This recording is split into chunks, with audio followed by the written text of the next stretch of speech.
philosophy. Now, my question is on the textual authenticity of the Quran. First, when Abu Bakr commanded Zayd to gather the text together, he did that.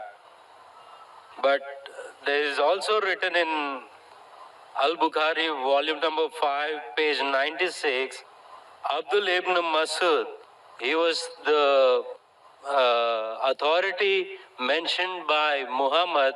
He gathered a text. Then Salim, the freed slave, he gathered a text.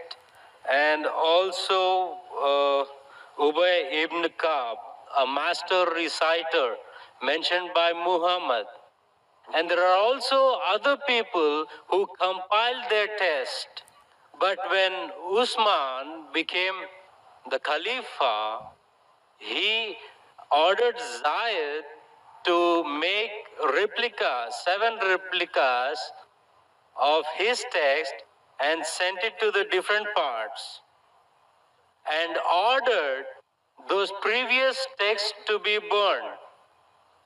Now, if those master reciters compiled the Quran and Usman ordered those texts to be burned, now there raises a question on the authenticity of the Quran. MashaAllah, brother knows about Ibn Masud, may Allah be pleased with him, about Zayd ibn Thabit, may Allah be pleased with him. MashaAllah. Many of the Muslims, now it's easy to go on the internet. Jesus Christ, peace be upon him, said in the Gospel of John, chapter number 8, verse number 32, seek ye the truth and the truth shall free you. Now when internet is there, many people go on the internet, there are various websites which are speaking against Islam. They go, they get the name and they decide, no problem, brother. No problem. Brother, as far as your question is concerned, the people who compiled the Quran, there was a group of Sahaba, the companions of the Prophet. Whenever Prophet got a revelation, he repeated it to these scribes. And suppose, Iqra bismi rabbika allazi khalaq, khalaqal insana min alaq. He got the revelation, and Prophet, mashallah, very good memory, Allah saw to it that he retained the memory. He repeated it. When he repeated, these scribes wrote down. The Prophet personally verified. He was an ummi. How did he verify? Okay, read it now. Iqra bismi rabbika allazi khalaq. Correct. So Prophet personally verified when he was alive, whatever was written down of the Quran, whether it was perfect or not. Under his personal supervision. And these scribes, they were selected by the Prophet, and that's how when the revelation came in 22.5 years, all was written down and later compiled in one book. All supervised by Prophet Muhammad, even the order. Now, later on, there were many other people, whenever the Prophet said a verse was revealed, they used to write in his own notes. Many Sahabas. But this private notes of the other people weren't checked by the Prophet. Suppose the teacher gives the notes, 100 students are copying. How do I know whether it's right or wrong? If I'm giving a lecture, if some people note down, chapter number, verse number, chapter number, verse number, how fast can they note down? And if I don't verify, they say, oh, Dr. Naik, you said this reference. Have I checked it? So what happened later on, there were many variants version of the Quran. Version means people thought their own notes to be the real Quran. And when Islam spread, people did not know which was the real Quran. So at that time, whatever the compiled copy was there, when Hazrat Abu Bakr, may Allah be pleased with him, during these scribes, it was then in the hand of the wife of Prophet, Hazrat Hafsa, may Allah be pleased with her. And then Usman ordered that copy, may Allah be pleased with him, and had a replication so that it could be sent to different parts of the world. And then he said, whatever copy you have, whether right or wrong, you burn it. Because that hasn't been verified. So people had their own notes.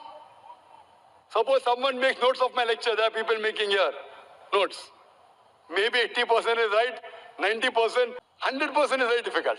So 80%, even if it's 100% correct, if I give you now, this is the book of my lecture, you'll be getting a book now. Quran and Modern Science. Authenticated by me. Your notes, you throw it away. Why does he require the notes? I have given you a book. Anyway, you aren't getting the full lecture. You are getting part of the lecture, Quran, Modern Science. Now that part I'll tell you, brother, throw that notes away. This is correct. Authenticated by me, Dr. Zakir Naik. My book. So same way, whatever was authenticated by the Prophet, the revelation of Allah subhanahu wa ta'ala, Hazrat Usman, may Allah be pleased with him, he said all the other copies should be burned. That does not mean there was variant Quran. There was one Quran that was revealed. But people, when they wrote with their own notes, there were differences. So that's the reason now one of those copies is even today present in Koptaki Museum in Istanbul. So this, and if you check it with today's Musaf, it is exactly the same, word to word, letter to letter. That's the way. Even if you try to change it, you cannot, because today there are millions of people who know the Quran by heart. And here in our audience, mashallah, we have many huffaz, mashallah, who know the Quran by heart. Even if you burn the copy, you get all the huffaz together, you get together, again the original Quran, word to word, letter to letter can be reproduced.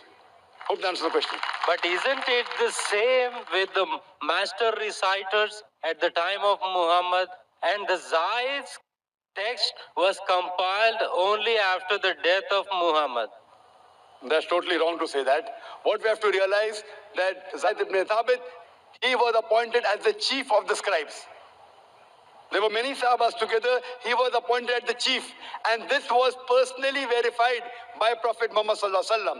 And later on, at the time of Hazrat Abu Bakr, may Allah be pleased with him, it was made into a book form. Because at that time, there was not paper, there was no pen, it was written on parchment, on bones, on blades, on different material. Then it was later transferred to one uniform material and made into a book form. Nowhere does it say that there were different versions. So all these scribes, even when it was written down again, when Hazrat Usman, when he ordered may Allah be pleased with him, those people who were alive in the group of the scribes, he called them. And among them again, Zayd ibn Thabit, he was appointed as the leader. Hope that answers the question.